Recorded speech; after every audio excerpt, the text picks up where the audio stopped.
Senhor está no seu santo templo, cale-se diante dele toda a terra, cale-se diante dele toda a terra.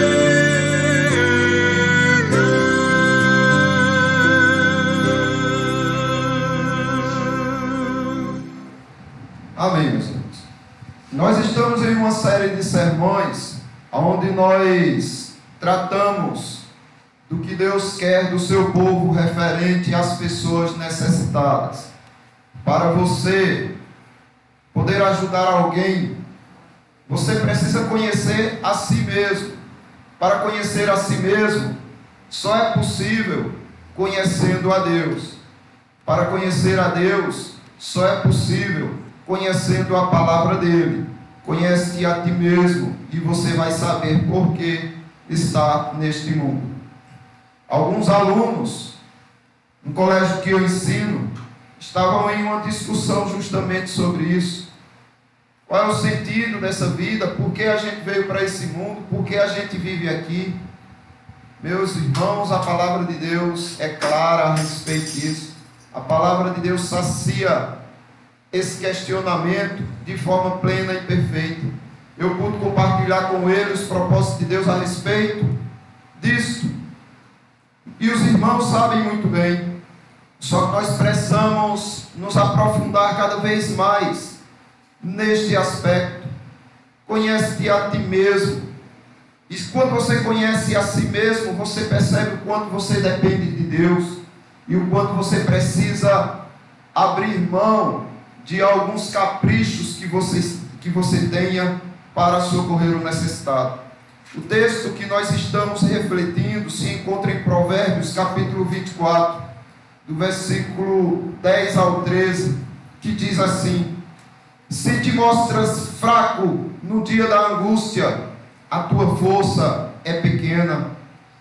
Livra os que estão sendo levados à morte, e salva os que cambaleiam indo para serem mortos.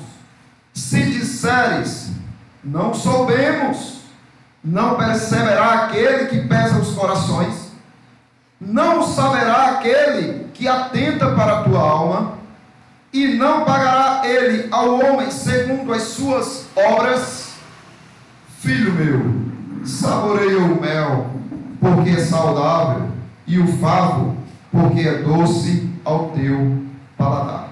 Então aqui o Senhor Deus está tratando de tudo que você precisa para conhecer a si mesmo. Primeiro você precisa entender que a hora de ser forte é na angústia. Você nunca conseguirá saber se você é um fraco ou é forte, se não for a angústia.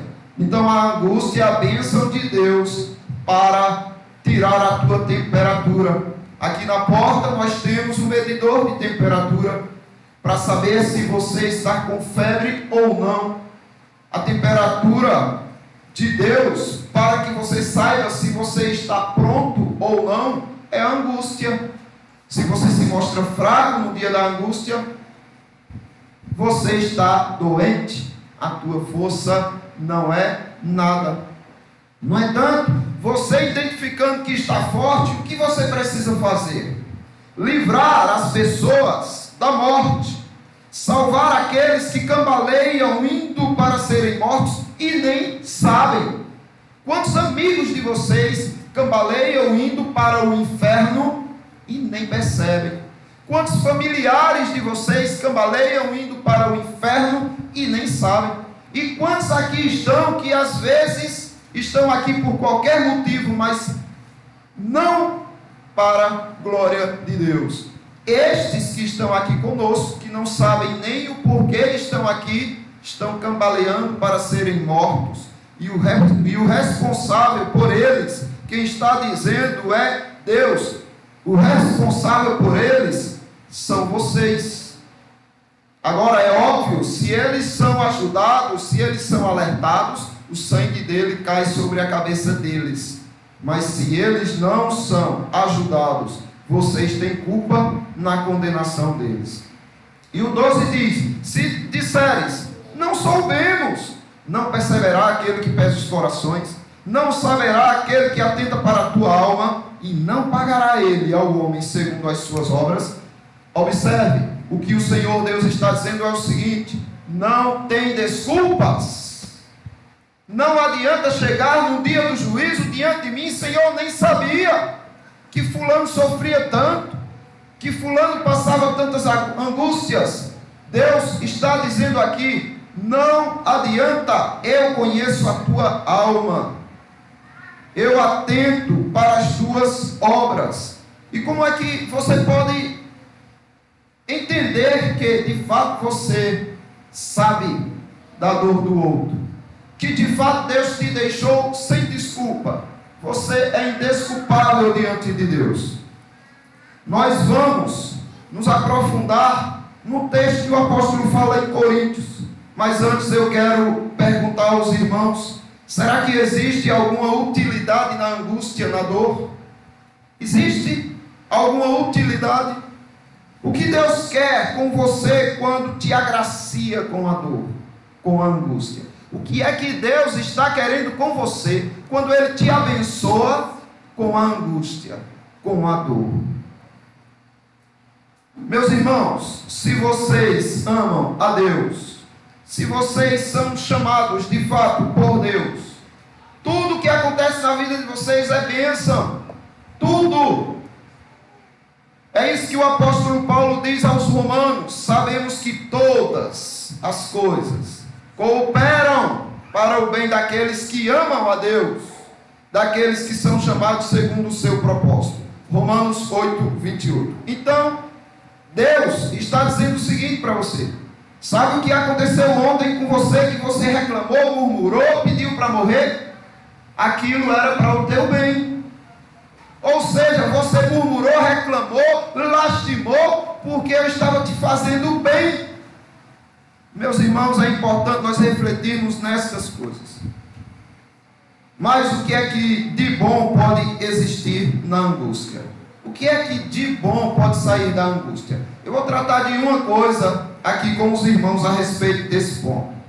A angústia te dá a oportunidade de ser útil e não um parasita.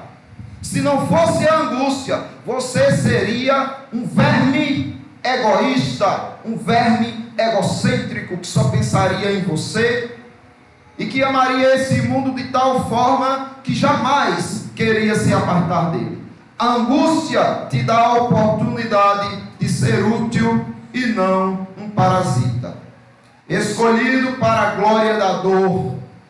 É assim que você adquire poder para confortar os escolhidos de Deus.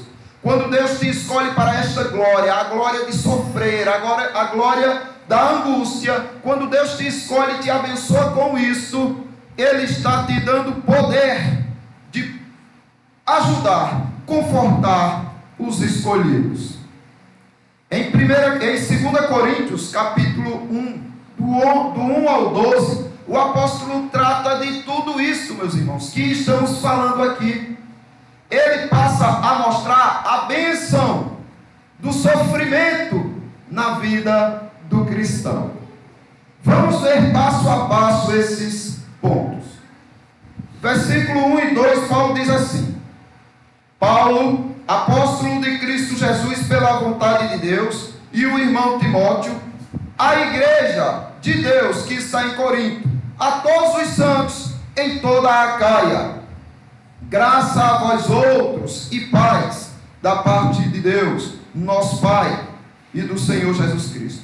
Bendito seja o Deus e Pai de nosso Senhor Jesus Cristo, o Pai de misericórdia e Deus de toda consolação. Então, Paulo já faz uma apresentação de Deus aqui. Quem é Deus? O que Ele é? O que Ele gosta de fazer? Ele gosta de exercer misericórdia. E Ele é especialista em consolação. E Paulo continua no versículo 4: é Ele que nos conforta em toda a nossa tribulação, para podermos consolar os que estiverem em qualquer angústia, com a consolação que nós mesmos somos contemplados por Deus. Veja que incrível. O que é que Paulo está dizendo aqui? Paulo está dizendo, olha, é Deus que nos conforta na tribulação. Então, você só sabe o que é o conforto de Deus por causa da bênção da tribulação, por causa da bênção da dor, da perda, da humilhação, do abandono. Por causa desta bênção, você conseguiu desfrutar um dia do consolo de Deus, pois é Ele que te conforta na tribulação. E para que Deus faz isso? Para que Ele manda a angústia e para que Ele vem em teu consolo? Para que você, com toda essa experiência que adquiriu, possa consolar aqueles que estão também em angústia, com a mesma consolação que vocês foram contemplados por Deus. Então você passa a ser útil. E não adianta você dizer, eu não sabia que era tão ruim assim, Senhor. O Senhor está me revelando aqui no juízo, tudo bem, eu estou vendo o quanto sofreu aquela pessoa, mas eu não sabia que ela sofria tanto. Deus vai dizer, olha, eu conheço a tua alma, inclusive eu já fiz você passar por angústia. Sabe para quê? Para que na hora que outro passasse, você se compadecesse. Então não adianta arranjar justificativa. O 5 diz, porque assim como os sofrimentos de Cristo se manifestaram em grande medida a nosso favor, assim também a nossa consolação transborda por meio de Cristo. Meus irmãos, o sofrimento de Cristo foi que trouxe a salvação para vocês. Se vocês são tão aversivos assim à angústia, à dor, à humilhação, ao sofrimento, vocês são avessos à salvação de vocês. Porque foi justamente a dor, o sofrimento, o abandono lá na cruz e a morte que trouxe a salvação para vocês. A morte do Cordeiro de Deus. Então, estes sofrimentos de Cristo redundou em grande medida a vosso favor. E também a consolação. Porque Cristo foi consolado pelo Pai. Ele ressuscitou ao terceiro dia. E assim que ele morreu, ou à beira da morte, ele disse, Pai, em tuas mãos entrego o meu espírito. O mesmo Pai que o abandonou na cruz por amor a vocês, ele confiou nesse Pai. Mesmo tendo sido abandonado pelo Pai, ele sabia do plano, ele sabia que o Pai não tinha plano ruim.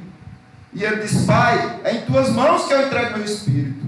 Apesar de eu ter passado por tudo isso, apesar de ter sido enviado por ti para tudo isso, é em ti que eu confio. Ou seja, Cristo foi consolado pelo Pai e nós somos consolados por Cristo também, por causa deste sofrimento. O versículo 6 diz mais, se somos atribulados, é para o vosso conforto e salvação. Sabe o que Paulo está dizendo aqui? Que quando alguém é atribulado por vocês, é para o conforto e salvação de vocês.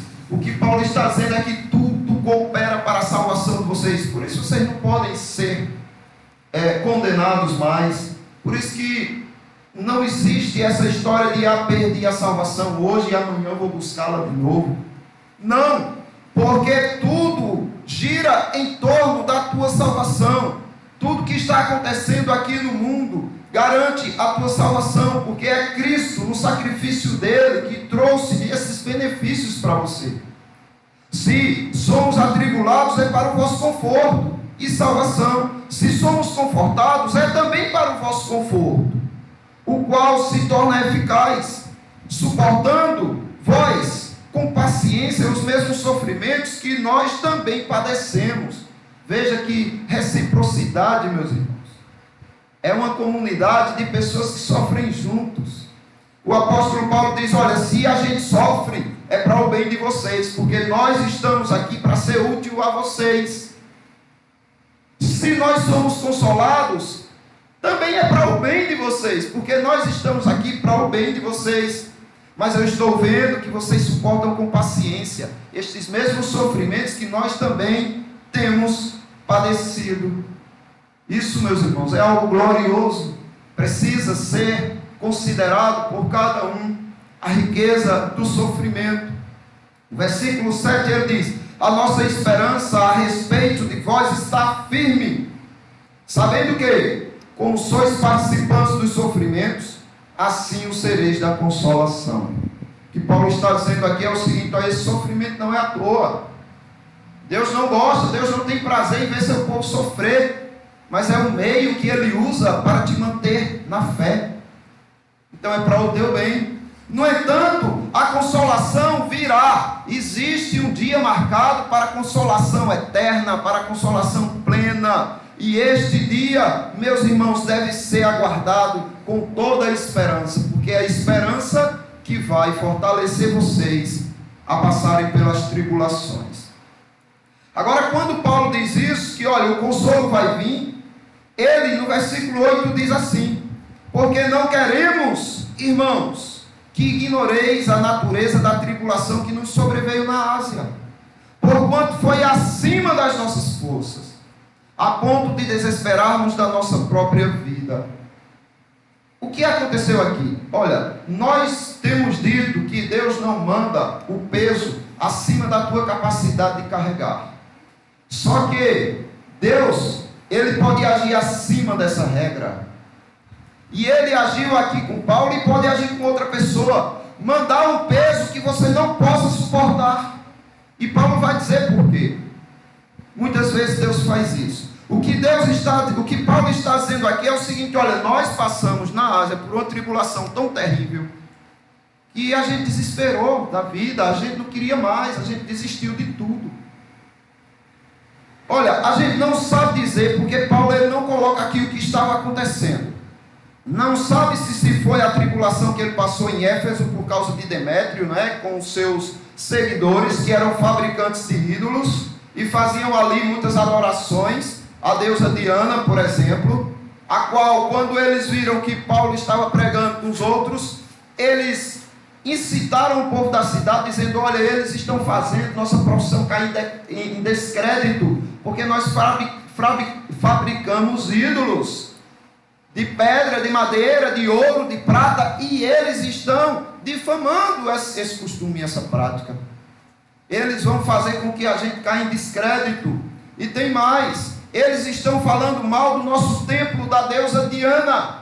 Isso vai fazer com que Diana deixe de ser adorada. E o povo se revoltou e queriam matar Paulo, e ele passou grande tribulação nesse momento. Não se sabe também se foi a questão que ele falou no capítulo anterior, ou no versículo 15, quer dizer, do capítulo anterior de 1 Coríntios, onde ele diz assim: olha, se com feras eu lutei, de que me adianta se a ressurreição não existisse? Mas observe, Paulo diz que passou por momentos tão difíceis que ele teve que travar uma luta com feras. Quem sabe numa arena, sei lá como foi isso, mas tribulações 1000 Paulo passou. O problema de você saber qual foi delas é porque o apóstolo Paulo estava frequentemente à beira da morte. Então é difícil dizer que angústia foi essa que ele passou na Ásia, que desesperou da própria morte. Mas olha a resposta de Paulo: contudo, já em nós mesmos tivemos a sentença de morte, para que não confiemos em nós, e sim no Deus que ressuscita os mortos. Olha a estratégia de Paulo para ser forte. A estratégia de Paulo era o seguinte: olha, hoje eu vou morrer. Eu tenho em mim que hoje eu vou morrer. Seja de uma morte tranquila ou de uma morte terrível, eu já sei. E eu aceito, Senhor. Então, eu já tenho em mim a sentença de morte. Mas não é nisso que eu confio. Não é na morte que eu confio. Apesar de esperá-la, apesar de estar preparado para ela, eu confio em Deus, que ressuscita os mortos. Entenderam, meus irmãos? Que a pior coisa que pode acontecer com alguém é a morte. E a morte não é nada diante do Deus que Paulo está apresentando, o qual nos livrou e livrará de tão grande morte, em que temos esperado que ainda continuará a livrar-nos. Então a confiança de Paulo era que Deus o manteria vivo. O versículo 11 ele diz: ajudando-nos também vós com as vossas orações a nosso favor, para que por muitos sejam dadas graças a nosso respeito, pelo benefício que nos foi concedido por meio de muitos, Paulo está dizendo aqui, olha, do mesmo jeito que eu vivo para vocês, vocês estão demonstrando que vivem para mim. E a minha tribulação não só está servindo para que eu possa consolar os outros, como está servindo também para que eu entenda quem são aqueles que me amam, para que eu entenda que as pessoas que estão sabendo da minha tribulação, que elas também podem e estão tendo a oportunidade de serem úteis a Deus e ao próximo. O versículo 12 ele diz: porque a nossa glória é esta, o testemunho da nossa consciência, de que com santidade e sinceridade de Deus, não com sabedoria humana, mas na graça divina, temos vivido no mundo e mais especialmente para convosco. Percebem, meus irmãos, que tudo gira em torno dos eleitos, tudo gira em torno de vocês. E vocês também olhem para aquele que está do seu lado, para aquele que está à sua frente, para aquele que está atrás de você. Olhem para eles e digam: olha, tudo gira em torno de ti. Esqueça mais de você e lembre mais do seu próximo. No mundo, os apóstolos tiveram problemas, mas eles obtiveram paz em Cristo. E todo o nosso conforto vem de Deus. Os mais doces confortos vêm de Deus. É doce o conforto de Deus, meus irmãos. O conforto de Deus é mais doce que o mel. O conforto de Deus é melhor do que qualquer bem que você possa possuir neste mundo. O conforto de Deus é algo tão precioso que o mundo perde o sentido e o valor diante do conforto de Deus. Mas vocês só vão saber o que é o conforto de Deus no dia que vocês estiverem na pior, no dia que vocês estiverem sentindo uma dor intensa, no dia que vocês estiverem sofrendo angústias. Aí vocês estão prestes a experimentar o consolo de Deus, a menos que vocês recorram a outros subterfúgios e não a Ele em oração e na palavra dele. Eu lembro da história de um menino que viveu para cuidar de um parente, uma criança. O pai dele já era velho e o treinou para cuidar de um parente que era deficiente. E essa criança viveu cuidando desse parente. E as pessoas tinham até piedade dela, só não queria passar pelo que ela queria. Porque esse parente, além de precisar de todos os cuidados, constantemente ainda era um murmurador nato, xingava e era ingrato. E esse menino se tornou adolescente, dedicando a sua vida a esse parente. E as pessoas diziam: como você aguenta, meu filho? Ele disse: é porque é por pouco tempo. E as pessoas pensavam: pouco tempo?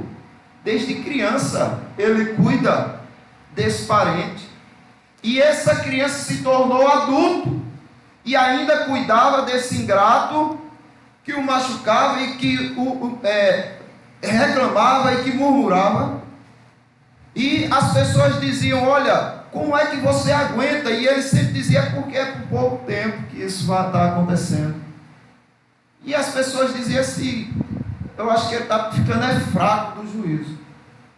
E esse homem já estava idoso e à beira da morte, fraco, sem ser cuidado, como dedicou sua vida a cuidar do seu parente, ainda sem condição até de falar, pediu um bilhetinho, percebendo que estava no seu momento de partir, e escreveu uma frase e morreu. As pessoas começaram a dizer: meu Deus, ele não viveu, ele só sofreu, pensando num parente que não agradecia. E quando leram o bilhete dizia: eu não falei que é por pouco tempo? E é por pouco tempo, tudo que você passa aqui, independente do que você esteja passando, porque um dia foi marcado para o seu encontro com Cristo. Quando você estiver na eternidade, você vai olhar para o tempo e dizer o que é o tempo. Eu pensei que o tempo era alguma coisa, mas não é. A consciência desse menino traz bem isso. Porque ele conhecia o Deus que conforta. Ele sabia em que Deus se agrada, como Miqueias traz aqui por revelação do Espírito Santo. Miqueias 7,18 diz: quem, ó Deus, é semelhante a ti, que perdoas a iniquidade e te esquece da transgressão do restante da tua herança.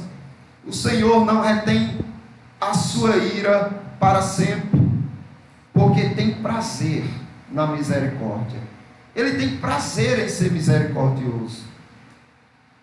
Seus sofrimentos, meus irmãos, na verdade são chamados de sofrimento de Cristo, porque Cristo simpatizou de tal forma com seu membro que ele sofre junto. Quando você sofre, Cristo sofre. Quando você padece de angústia, Cristo sofre. Ele se identifica com o seu povo. É por isso que Paulo, quando fala, às vezes você fica confuso. Ele está falando do sofrimento de Cristo ou do sofrimento da igreja, do sofrimento do povo de Deus? Ele está falando do sofrimento do povo de Deus e de Cristo, porque quando você sofre, Cristo sofre. Mas, sabendo disso, Cristo envia o conforto. Conforto este que só você experimenta devido ao sofrimento, devido à bênção do sofrimento. Nós estaremos qualificados a receber o conforto da misericórdia de Deus quando estivermos prontos, dispostos a dar glória a Deus nesses sofrimentos. Quando é que você sabe que está pronto para o consolo de Deus?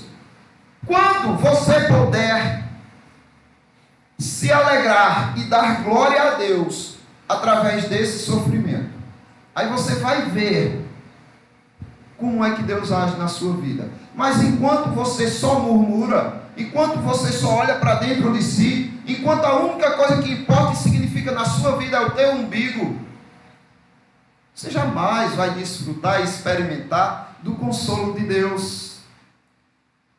Se nós formos rebaixados a ponto de chegar ao desespero até da vida, como foi com o apóstolo Paulo, ainda assim nós podemos confiar em Deus, que pode trazer de volta você, não só dos portões da morte, como também das mandíbulas dela. Como está escrito, por Pai de muitas nações te constituí, Deus falando a Abraão, perante aquele no qual creu, o Deus que vivifica os mortos e chama à existência as coisas que não existem. Amada igreja, os amados irmãos têm um Deus completamente e infinitamente glorioso, poderoso. O que é que os irmãos temem? Do que os irmãos reclamam? Esse Deus que pode ressuscitar os mortos. Esse Deus que pode fazer as coisas passarem a existir quando elas não existem. E simplesmente pelo poder de sua palavra. É verdade que os irmãos estão aflitos. Estão dizendo que não suportam mais. Mesmo sabendo do Deus que vocês têm. Não faz sentido, irmãos. Portanto, não importa o que Deus faça ou deixe de fazer com vocês. A única coisa, na verdade, que importa é que você não venha a ser um inútil para o povo escolhido do Senhor Jesus Cristo aqui na terra. Você só está vivo, meus irmãos, entendam. Deus só está mantendo vocês vivos ainda, porque Ele tem um propósito nisso. Deus só mantém vocês vivos por um motivo, por causa dos eleitos. Porque Deus ama tanto os eleitos que diz, olha, eu vou te dar vida, saúde e prosperidade, que eu quero que você seja uma bênção para o eleito, levando meu evangelho e socorro material e psicológico.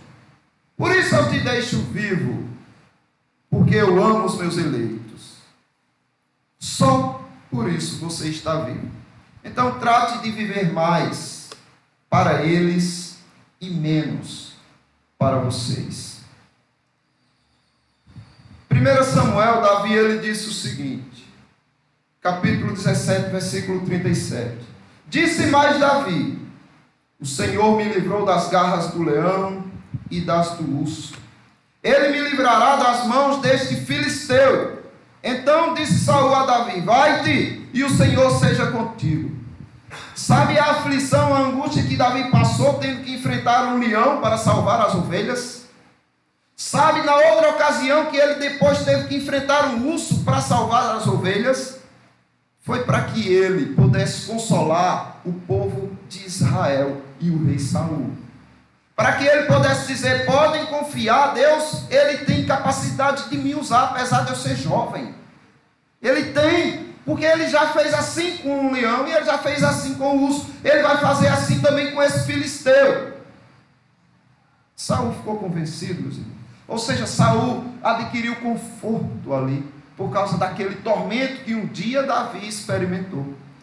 E também eu quero dizer aos irmãos, Davi foi liberto dos três, do urso, do leão e do gigante. Mas e se não fosse, será que isso ia diminuir a confiança de Davi em Deus? Não, porque é assim que pensa o povo de Deus. Observe o que aconteceu com Sadraque, Mesaque e Abednego, quando o rei Nabucodonosor disse: ou vocês se curvam e se prostram perante a minha estátua, ou vocês serão lançados no fogo, na fornalha ardente, e eu quero saber quem é o Deus que poderá livrar vocês do fogo. E ele acendeu 7 vezes mais o calor daquele fogo. Agora é interessante a resposta destes 3 jovens, que diz: Nabucodonosor, quanto a isso, não necessitamos de te responder. Se o nosso Deus, a quem servimos, quer livrar-nos, ele nos livrará da fornalha de fogo ardente e das tuas mãos, ó rei, que é ele que manda. Se não, ou seja, se ele não nos livrar da tua mão nem da fornalha, deixe um recado para o Senhor: fique sabendo, ó rei, que não serviremos aos teus deuses, nem adoraremos a imagem de ouro que levantastes. Por quê? Porque eles confiavam num Deus que consola e conforta até os mortos, levando-o para si. Que Deus abençoe aos irmãos e que os irmãos tenham consciência de que não há desculpas. Deus, ele envia a angústia como uma benção para a tua vida, para que você experimente de algo que o mundo jamais experimentará: o consolo, o conforto de Deus. Mas não só para isso. Essa angústia que te sobreveio é para que Deus preserve o povo dele, os eleitos dele, cuide e abençoe desses eleitos. Porque é para isso que você ainda está vivo. Só para isso, para cuidar dos eleitos de Deus.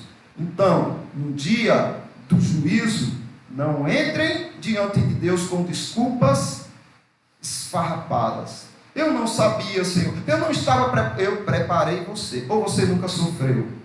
Porque se você um dia sofreu, você sabe o que é o sofrimento e sabe que pessoas precisavam de você. Então, meus irmãos, confortemo-nos uns aos outros e vamos ser úteis neste mundo. Aí alguém pode dizer: eu não vou ter meu lazer, meu divertimento. Vai. E é o que nós vamos ver na próxima semana, ou na próxima ocasião em que nós estivermos aqui diante de Deus. Que é o que o texto lá do final diz: saboreia o mel, desfruta e deleita. Ou seja, o que Deus está dizendo é o seguinte: por causa dos eleitos, desfrute do que eu te dou de oportunidade, de lazer e divertimento, de sabores, de prazeres. Desfrute. Por quê? Porque você vai precisar recompor suas energias físicas e mentais para poder ajudar os meus eleitos. Lembra que o apóstolo Paulo disse: se somos atribulados é para o vosso bem. Se somos confortados, se recebemos deleites nessa vida, também é para o vosso bem. Deus abençoe a todos, irmãos.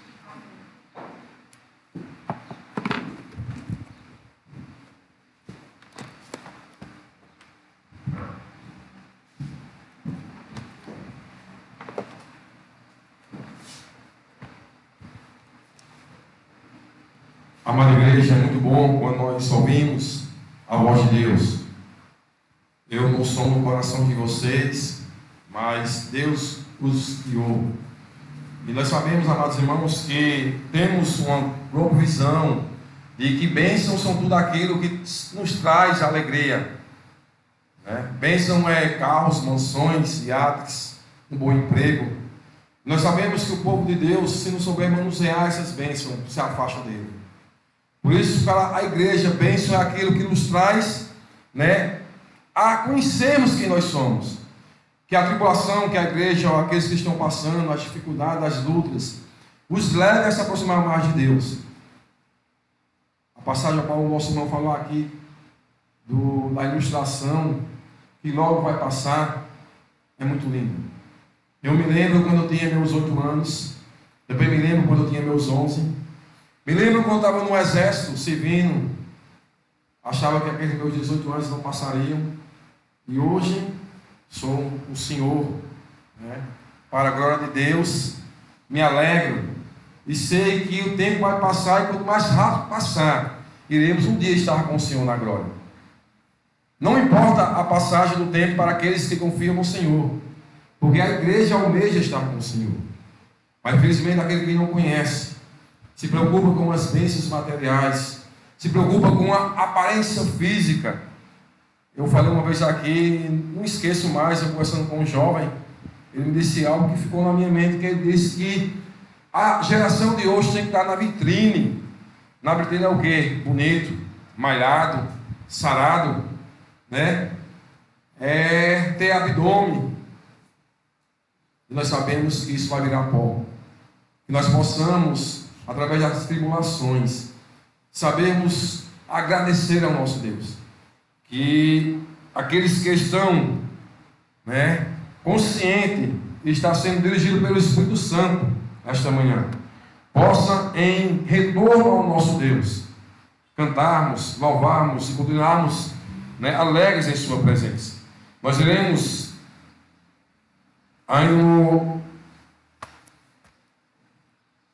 Evangelho segundo João, capítulo 16, versículo 23 ao 33, iremos fazer uma leitura alternada. O Evangelho segundo João, se quiser abrir as vossas Bíblias, capítulo 16, versículos 23 ao 33.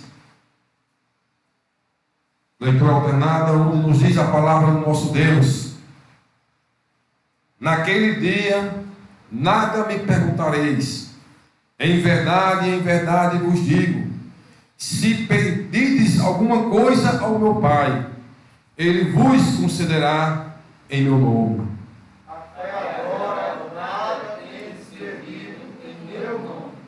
Pedi e recebereis, para que a vossa alegria seja completa. Então coisas vos tenho dito por meio de figuras. Vem a hora em que não vos falarei por meio de comparações, mas vos falarei claramente a respeito do Pai. Naquele dia pedireis em meu nome, e não vos digo que rogarei ao Pai por vós. Porque o próprio Pai vos ama, visto que me tendes amado e tendes crido que eu vim da parte de Deus. Vim do Pai, entrei no mundo, todavia deixo o mundo e vou para o Pai. Disseram os seus discípulos: agora é que falas claramente e não empregas nenhuma figura. Agora vemos que sabes todas as coisas, e não precisas que alguém te pergunte. Por isso cremos que de fato vieste de Deus. Respondeu-lhes Jesus: credes agora? Eis que vem a hora, e já é chegada, em que sereis dispersos, cada um para as suas casas, e me deixareis só. Contudo, não estou só, porque o Pai está comigo. Estas coisas vos tenho dito para que tenhais paz em mim. No mundo Passais por aflições, mas tende bom ânimo. Eu venci o mundo. Aqueles que poderiam se colocar de pé, irmãos, para louvarmos ao Senhor com mais um hino. Hino de número 137 no final das vossas Bíblias. 137.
Amada igreja, amados irmãos, nós iremos fazer uma oração por aí sentados, uma oração de encerramento, de gratidão ao nosso Deus, agradecer a Deus pela oportunidade a qual Ele nos proporcionou, como falou o nosso obreiro, o irmão Júnior. Não sabemos se a nossa próxima, o nosso próximo culto será aqui. Essa insegurança de mandar fechar, abrir, por causa dessa pandemia, mas nós sabemos que independente de onde for, e Deus nos conceder, estaremos lá com o mesmo espírito, com a mesma alegria. Eu vou convidar mais uma vez o nosso companheiro irmão Júnior a terminar o culto, pedindo a Deus que nos leve como nos trouxe, mas antes também, já adiante, fazer uma oração pelo que iremos nos desfrutar ali atrás. Alimentamos a nossa alma, o nosso espírito, agora iremos alimentar o nosso corpo. Ele já adiante já faz uma oração, já. Amém? Poder lá, irmão. Senhor Deus e Pai soberano, e agradecemos, Senhor, pelo momento que o Senhor nos concedeu de estarmos unidos aqui e de ouvirmos a Tua palavra. Quero te dizer, Pai, em especial, que estou envergonhado com a minha vida, Senhor, e que quero me submeter, Pai amado, a que Tua palavra me tenha orientado. para isso confesso que preciso da tua graça, Pai, pois sem ti eu não conseguirei. Peço também sobre todos que aqui estão, para que por meio de tua graça, Pai amado, vejam o quão bom é te servir, o quão bom é morrer para este mundo, o quão é bom, Pai, por amor a ti, carregar cada um a sua cruz. Amém. Ajuda-nos, Senhor, a sabermos confortar aqueles que estão aflitos. Ajuda-nos, Pai, a lembrar dos que estão necessitados. A levarmos não só uma palavra, mas também, Pai amado, bens que possam trazer alívio e conforto para eles. Que a nossa fé seja uma fé com obras, uma fé viva e não uma fé morta sem obras.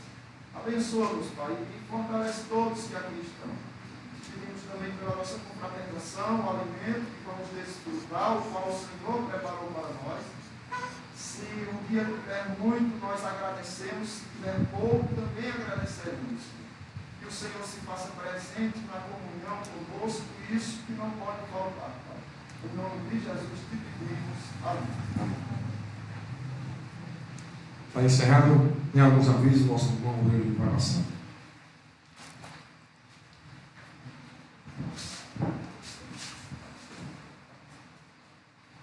Meus irmãos, é muito bom estarmos juntos novamente, não é aqui, apesar de que nós não deixamos de nos juntar. Tivemos que buscar um lugar mais preservado, mais reservado, mas não deixamos e nem deixaremos de nos reunir.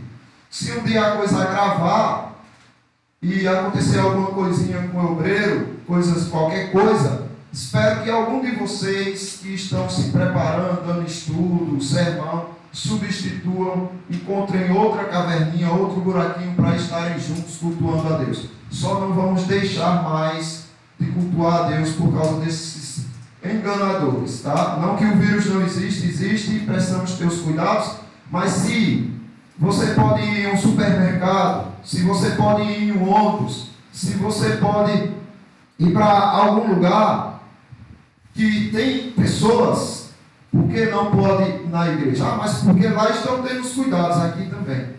Então não há desculpas para fechar a igreja. A única razão que você enxerga reside por trás do que eles sempre tentaram implantar aqui, o comunismo, certo? O comunismo o maior inimigo do comunismo é a igreja, porque é a igreja que mostra que o Estado não é Deus, que o Estado não é quem te sustenta, que o Estado não é quem te protege, é Deus. O Estado é só uma ferramenta de Deus, mas Deus não se prende a uma ferramenta. E aí, por causa disso, eles querem fechar as igrejas para que você não tenha nenhum socorro que não seja o Estado. Até você chegar a dizer, só o Estado me basta. Mas nós não vamos permitir que isso aconteça e Deus vai levantar e tem levantado muitos outros, viu?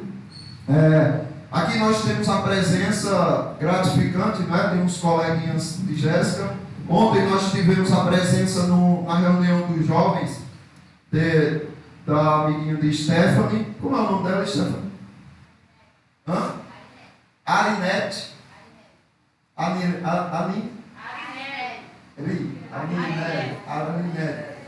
Veja, eu acho que é uma competição de nome diferente aqui na igreja. Porque, Péssida, é Tarsila, não é? É isso? Tarsila e Arinere. Não tem aquele joguinho na escola, né? Que você faz, enrola a língua, tigre, pronto, é o nome desse povo.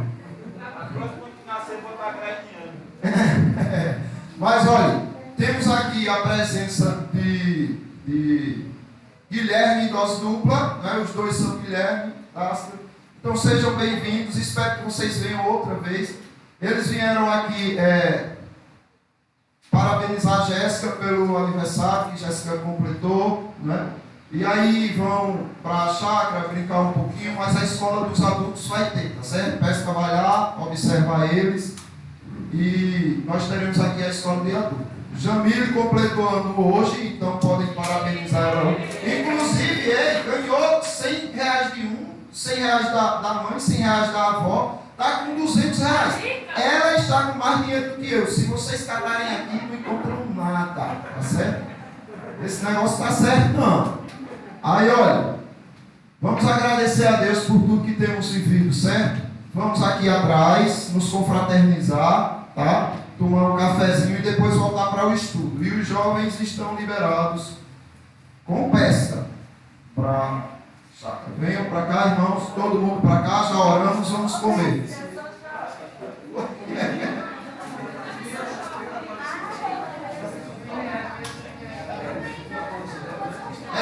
Oi. Viu, irmãos? Olha só quem completa ano no mês de abril. Eu completei ano, viu? Presta atenção. Eu completei ano no dia 6, aí Jéssica no dia 14. Ah, não, vai completar ainda, Jéssica. Vai para lá. Jamile hoje no dia 11. Stephanie no dia 10, 9. Stephanie no dia 9. Aí, quem mais?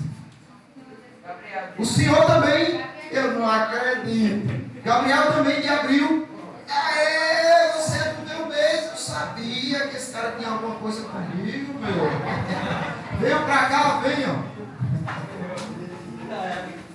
Ei, no final do mês vai ter que ter um bolo redobrado aqui, viu? Porque é muita gente. Na ceia, vai ter que ter um bolo redobrado, porque é muita gente. E aniversariante, né, irmão? Tem tanta coisa não, tem negócio para hoje. Vamos pra cá. Ei, quanto mais demorarem aí, pior vai ficando. Depois a polícia entrar aqui e venham reclamar.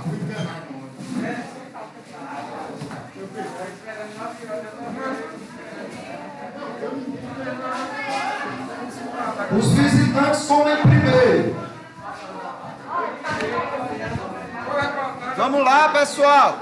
Ei, dá uma beliscada ali no bolinho em alguma coisa. Venha, ou peça, depois vem celular. Hã? Não entendendo nada. Vou chamar a parceira 50 agora.